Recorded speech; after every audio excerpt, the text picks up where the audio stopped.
C'est l'enquête de ce journal, présent dans les aliments, les ustensiles et même les vaccins. Ce métal n'est pas sans risque pour l'organisme. De récentes études montrent qu'il serait à l'origine de syndromes touchant à la fois les muscles et le cerveau. C'est une enquête signée Claudine Gilbert et Yvon Bodin. Dans le cabas de Virginie, pain, fromage, confiserie, crème pour la peau, rien que des produits de consommation courante qui ont tous un point commun. Ils contiennent de l'aluminium. On peut en trouver dans les farines, dans de nombreux biscuits, des viennoiseries également.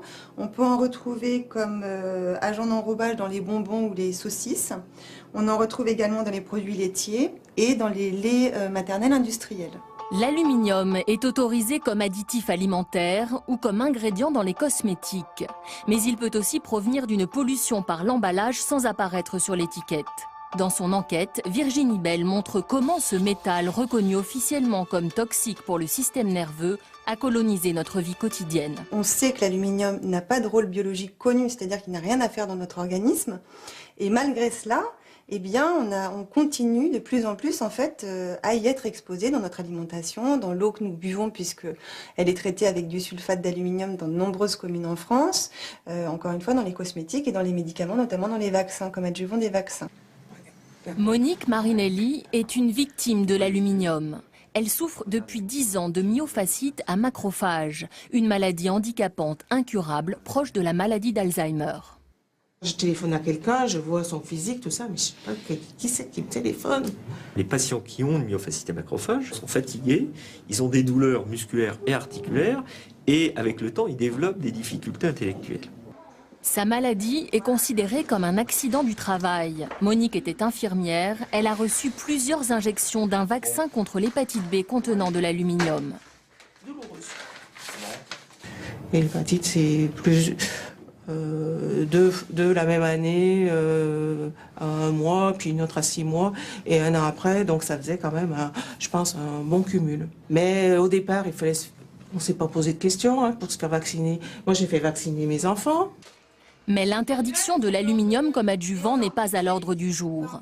Alertée depuis plus de 10 ans, y compris par des publications et des études scientifiques récentes, les autorités de santé ne reconnaissent pas de lien entre ces maladies et l'aluminium des vaccins. L'agence de pharmacovigilance s'appuie sur une hypothèse qui n'a pas été validée scientifiquement. Il est probable que l'aluminium puisse, dans un très grand nombre de cas, migrer et éliminer par un système qui, on appelle ça les macrophages, qui captent l'aluminium et puis ça passe dans la circulation et puis c'est éliminé tout à fait normalement dans les urines ou dans les selles.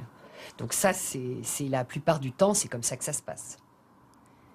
Et pourtant, ces taches lumineuses au milieu d'un neurone, ce sont des particules d'aluminium plantées dans les profondeurs du cerveau.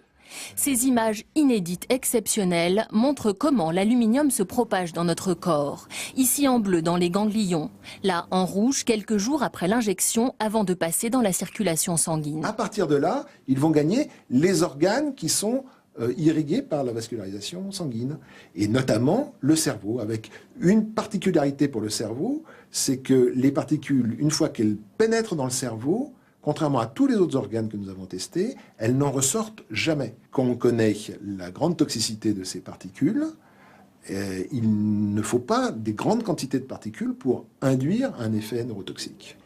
La recherche sur les effets de l'aluminium sur notre santé n'en est qu'à ses balbutiements. Elle ne bénéficie d'aucun financement public de la part de l'État. Seule la région Île-de-France et les associations de victimes financent ces travaux. En attendant, les malades déjà identifiés n'ont pas d'espoir de guérison car il n'existe aucun traitement.